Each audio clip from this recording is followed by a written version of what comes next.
le temps presse. Avec l'agression de la Russie qui s'intensifie et la perspective d'une guerre totale avec l'OTAN plus grande que jamais, l'Alliance doit agir maintenant avant qu'il ne soit trop tard. C'est le message de l'Ukraine, qui a lancé un dernier avertissement dramatique aux pays membres de l'OTAN, les exhortant à renforcer leurs efforts, même en proposant de former leurs armées à la guerre par drone pour préparer un conflit contre le Kremlin. On comprend pourquoi l'Ukraine est si inquiète. Elle subit toute la force de l'armée russe depuis plus de 3 ans maintenant.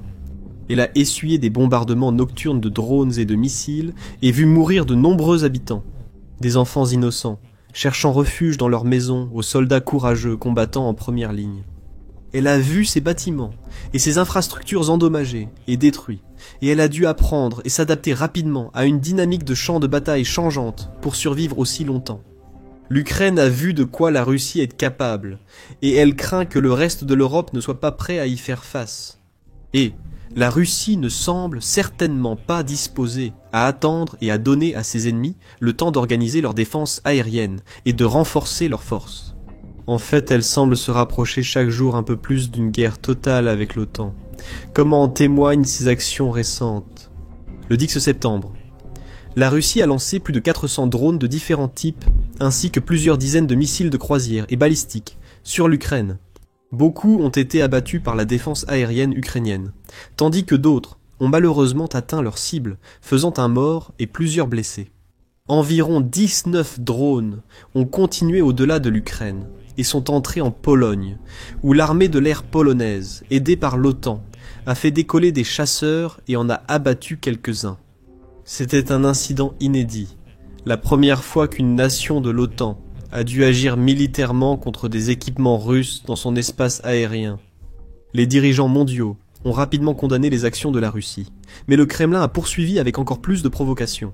Quelques jours plus tard à peine, lorsque la Roumanie est devenue la 2e nation de l'OTAN en une semaine, a signalé le passage d'un drone russe sur son territoire. Cette fois, il ne s'agissait que d'un seul drone. Le ministère de la Défense roumain a précisé qu'il n'a survolé aucune zone habitée et ne représentait aucune menace pour la population. Mais cela restait un signe inquiétant. Un autre exemple de la Russie sondant les frontières de l'OTAN pour voir la réaction possible.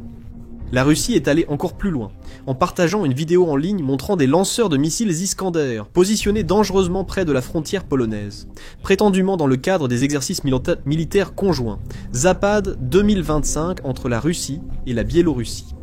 Si elles étaient lancées d'ici, ces missiles pourraient atteindre des cibles dans toute l'Europe, dont de nombreuses capitales, de larges zones de la Pologne, des États baltes, ainsi que des parties de la Suède et de l'Allemagne. Par le passé, la Russie semblait s'en tirer avec ce genre de tactique, mais à la lumière des événements récents, l'OTAN a adopté une position plus active. La Pologne a franchi une étape majeure en invoquant l'article 4 du traité de l'Atlantique Nord, a annoncé le Premier ministre Donald Tusk. L'abattage de drones menaçant notre sécurité est un succès pour les forces polonaises et de l'OTAN, ce qui change en même temps la situation politique. Les Alliés ont ainsi officiellement demandé l'activation de l'article 4 du traité de l'Atlantique Nord. L'article 4 est rarement activé. C'est seulement la 8e fois depuis la signature du traité de l'Atlantique Nord en 1949 qu'un tel événement survient, montrant la gravité de la situation. Après les discussions de l'OTAN, l'Alliance a annoncé l'opération Sentinelle de l'Est, une nouvelle initiative visant à renforcer le flanc Est de l'OTAN, avec des alliés comme la France, le Danemark et l'Allemagne qui ont fourni rapidement des avions de chasse, et d'autres pays, dont le Royaume-Uni, engagés envers l'OTAN. Le secrétaire général Mark Rutte a souligné l'importance de cette initiative. Bien qu'il s'agisse de la plus grande concentration de violations de l'espace aérien de l'OTAN que nous ayons constaté, ce qui s'est passé mercredi n'était pas un incident isolé. L'imprudence de la Russie dans les airs le long de notre flanc augmente en fréquence. Des drones ont violé notre espace aérien en Roumanie, Estonie, Lettonie et Lituanie. Que ce soit intentionnel ou non, c'est dangereux et inacceptable. Les Alliés ont réaffirmé leur solidarité avec la Pologne et dénoncé l'attitude irresponsable de la Russie. Nous avons des défenses aériennes, terrestres, maritimes et de bases aériennes, avec des contributions d'alliés européens et nord-américains. Nous travaillons ensemble, chaque jour, pour nous assurer que nous sommes préparés et prêts à défendre chaque centimètre du territoire allié. Nous avons lancé Baltic Sentry début d'année pour protéger les infrastructures critiques des comportements irresponsables en mer Baltique. Et aujourd'hui, le général Genkovitch et moi sommes ici pour annoncer que l'OTAN lance Easton Sentry, afin de renforcer encore davantage notre posture le long de notre flanc Est. C'est une étape clé, et il est rassurant de voir l'OTAN réagir sérieusement aux actes de la Russie, sans laisser le Kremlin multiplier les provocations impunément. Parallèlement, des commandants militaires et experts en Ukraine craignent que l'Alliance ne se prépare pas suffisamment à un possible conflit avec la Russie. Ils redoutent que de nombreux pays européens ne soient pas prêts à affronter les attaques de drones intenses que la Russie pourrait lancer. Et l'Ukraine est sans aucun doute un expert en matière de guerre par drone. Depuis longtemps, elle doit affronter d'importants essaims de drones traversant son ciel presque chaque nuit. Avant, les essaims comptaient quelques dizaines de drones. Aujourd'hui, ils en rassemblent des centaines. Les chiffres montent régulièrement, la Russie battant ses propres records, avec des frappes toujours plus puissantes et destructrices. En effet, il y a seulement quelques jours, le 7 septembre, la Russie a établi un nouveau record. En lançant plus de 800 drones de type Shahed sur l'Ukraine, ainsi qu'une douzaine de missiles de croisière et balistiques vers des cibles partout dans le pays, c'était une frappe dévastatrice, avec au moins 5 personnes tuées et 44 autres blessées. 2 des victimes étaient une jeune mère et son nourrisson qui ont été tués dans la capitale ukrainienne, Kiev. De nombreux bâtiments ont été endommagés, y compris des habitations et d'autres infrastructures civiles, avec des incendies qui se sont déclarés et des explosions qui ont retenti dans toute la ville, ainsi que dans d'autres régions comme Odessa, Zaporijia et Poltava. Malgré les pertes humaines terribles et les dégâts, l'Ukraine a tout de même réussi à abattre la grande majorité des drones. Et ce n'est pas un cas isolé. L'Ukraine voit désormais régulièrement des centaines de drones russes traverser son ciel nocturne, et elle en abat presque tous, encore et encore, nuit après nuit. Elle réussit grâce à diverses tactiques et outils, dont des systèmes de défense aérienne avancés fournis par des alliés mondiaux et ses propres défenses nationales. Systèmes de guerre électroniques, drones intercepteurs, missiles et autres innovations. L'Ukraine confie ses armes et technologies à ses groupes mobiles de tir, qui sont essentiellement des unités spécialisées de défense aérienne chargées d'abattre autant de drones que possible. Ils sont armés de mitrailleuses lourdes, de canons anti-aériens et de systèmes de défense aérienne portables, ou missiles antiaériens portables, montés sur des plateformes mobiles comme des pick-up. Cela leur permet de se déplacer rapidement et efficacement d'un endroit à l'autre, soutenus par des avions, des hélicoptères, des drones et d'autres systèmes. Le tout opère dans un réseau de défense aérienne unique, dirigé par les commandants régionaux et les forces aériennes. Cela a été expliqué en détail par le colonel Yuri Idnat, chef du département des communications de l'armée de l'air ukrainienne. On ne peut pas tout anticiper face à de nouveaux systèmes ennemis. Il faut tester, expérimenter et utiliser des outils innovants. Aujourd'hui, les groupes de tir mobiles disposent de nombreux gadgets, dont caméras thermiques et viseurs optiques ou lasers. Idnat a souligné que le système ukrainien comprend de nombreux éléments, tous interconnectés pour maximiser efficacité et efficience. Avions, hélicoptères, groupes de tir mobiles, petites défenses aériennes, intercepteurs, drones, les moyens de guerre électroniques. L'ensemble du système de défense aérienne est contrôlé par le commandant des forces aériennes, ainsi que par les commandants des commandements aériens dans leur zone de responsabilité. Tout cela fonctionne comme un système unique. Aujourd'hui, si l'Ukraine a réussi à maîtriser aussi complètement la guerre des drones et les défenses, c'est tout simplement par nécessité. Elle n'avait pas d'autre choix. Face à des frappes aériennes aussi intenses et répétées de façon constante, elle a dû trouver des moyens de se défendre. Et c'est exactement ce qu'elle a fait. Elle a payé son savoir de sa chair et de son sang, car d'innombrables vies ont malheureusement été perdues. Pendant que l'Ukraine élaborait les stratégies et tactiques nécessaires pour repousser les drones russes et minimiser l'impact de chaque attaque. Les drones continuent d'arriver et les essaims deviennent de plus en plus grands, mais les forces armées ukrainiennes ont appris à les gérer. D'autres pays, malgré des économies et des budgets militaires supérieurs à l'Ukraine, n'ont pas connu la même situation. Ils ont eu la liberté et le temps de consacrer des ressources au développement de nouvelles armes, à la conception de chars sophistiqués et de chasseurs, ou à l'invention de nouveaux radars et systèmes de défense aérienne, à présenter lors de salons et d'événements militaires. Cependant, ils n'ont pas encore affronté l'impact réel de centaines de drones convergeant sur leurs villes et populations. L'Ukraine, elle, l'a vécu, ce qui lui donne une perspective très particulière sur ce type de guerre, ainsi qu'une expérience et une expertise bien supérieure à celle de ses alliés. C'est pourquoi le pays s'inquiète de plus en plus de la préparation de ses voisins européens à faire face. Les réalités des essaims de drones et des événements récents comme l'incursion de drones en Pologne n'ont pas vraiment donné de raison d'être optimiste.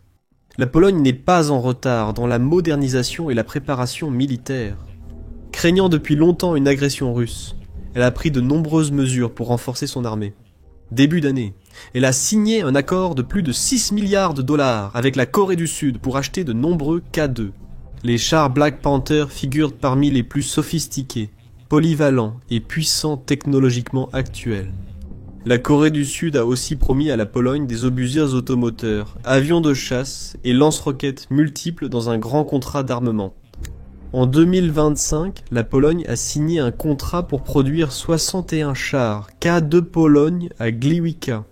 En 2022, Varsovie a commandé plus de 300 chars Mun Abrams américains pour remplacer ses anciens chars allemands et soviétiques. Jusqu'alors, modernisant spectaculairement ses blindés et renforçant fortement ses capacités offensives. La Pologne a aussi été un exemple en Europe et à l'OTAN pour ses dépenses de défense. En 2022, elle consacrait environ 2,7% de son produit intérieur brut, à la défense. Ce chiffre est passé à 4,2% en 2024 et devrait encore augmenter pour atteindre 4,7% d'ici la fin de cette année. Cela fait de la Pologne le premier pays de l'alliance de l'OTAN en termes de dépenses de défense par rapport au produit intérieur brut. Et cet argent n'est pas gaspillé. La Pologne investit dans de nouveaux blindés ainsi que dans la modernisation de ses forces aériennes et navales. Elle remplace progressivement l'ancien équipement par du matériel neuf et plus performant. Elle a également annoncé des plans pour une formation militaire à grande échelle destinée à tous les hommes adultes en Pologne afin d'élargir sa force de réserve.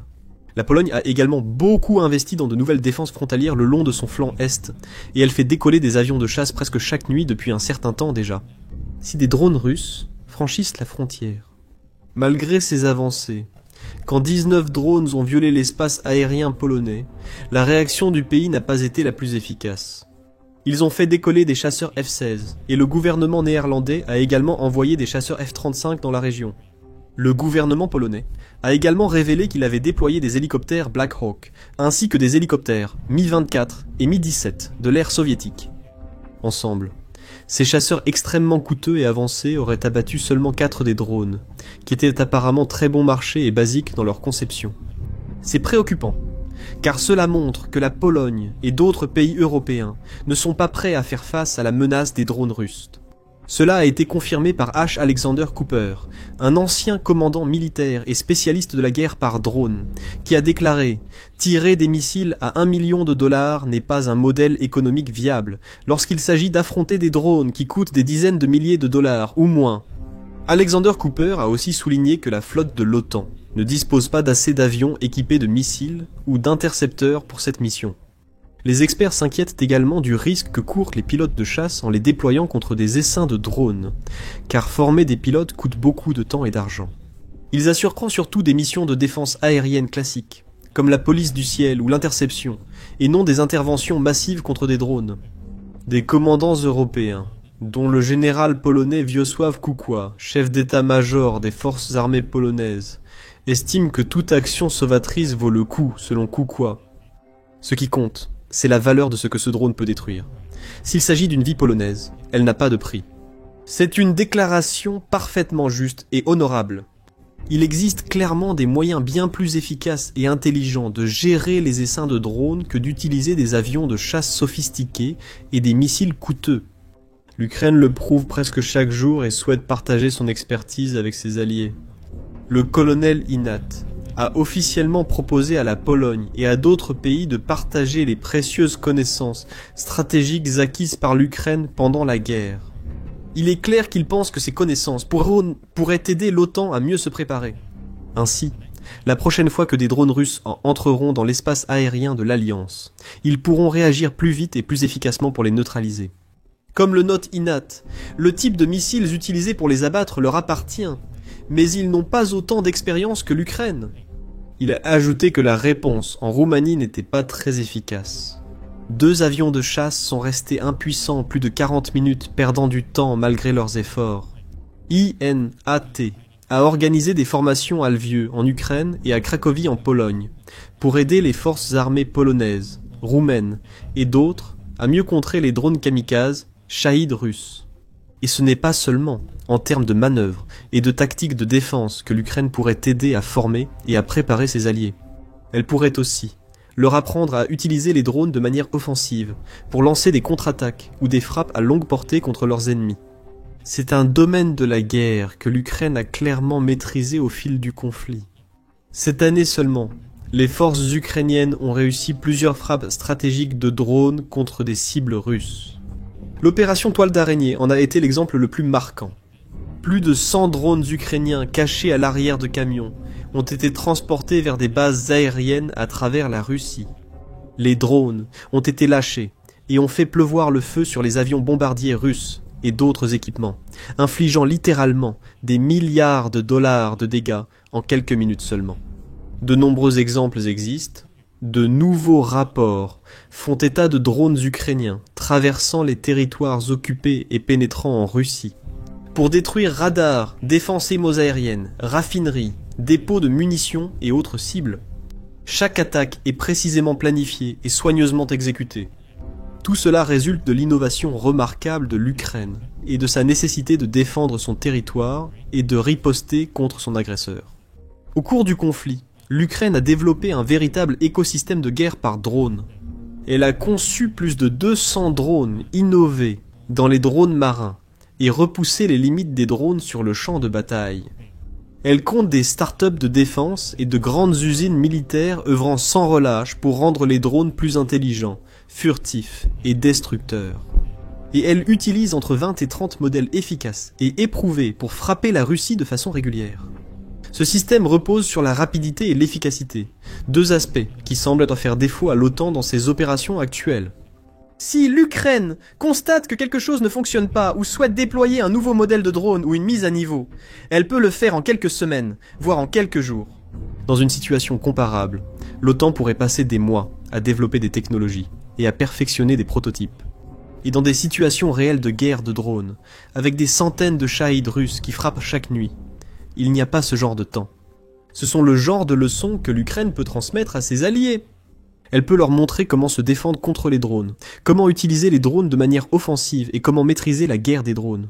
Et créer des écosystèmes dynamiques, flexibles et évolutifs pour s'adapter aux changements. Parce que la réalité, c'est que les drones occupent une place de plus en plus importante dans la guerre moderne. Les jours plus traditionnels des tranchées et des chars sont révolus. Cela ne veut pas dire que les chars et les blindés n'ont plus d'importance. Mais comme le conflit entre la Russie et l'Ukraine continue de le démontrer, les drones occuperont de plus de place que jamais sur le champ de bataille. Sans connaître la guerre des drones, survivre à un affrontement direct avec les forces du Kremlin est peu probable. Les nations européennes et les membres de l'OTAN feraient bien d'écouter l'Ukraine et de profiter de ses connaissances et de son expérience incroyable dans ce domaine. Ignorer ou refuser l'offre d'aide éducative et d'expertise du pays pourrait s'avérer être une grave erreur. Surtout si la Russie intensifie son agression et envoie plus de drones en Pologne et Roumanie et Pays-Baltes. Dans les prochaines semaines, les défenses aériennes européennes devront être très solides au bon moment. Ces réponses doivent être plus intelligentes et mieux coordonnées, ce qui n'est possible qu'avec l'aide de l'Ukraine. Kiev a déjà commencé à discuter avec des alliés comme le Danemark, la Norvège et l'Allemagne pour partager son savoir-faire. D'autres pays devraient aussi envisager de prendre des mesures similaires avant qu'il ne soit trop tard. Découvrez-en plus sur les récentes provocations russes dans notre vidéo sur le déploiement des missiles Iskander à Kaliningrad. Ou, pour un aperçu plus détaillé de la façon dont la guerre se déroule sur les lignes de front, consultez notre analyse sur la manière dont les forces ukrainiennes ont habilement attiré les Russes dans un piège mortel à Soumy. Et enfin, n'oubliez pas de vous abonner à notre chaîne pour rester informé et à jour sur tout ce qui se passe en Ukraine et ailleurs.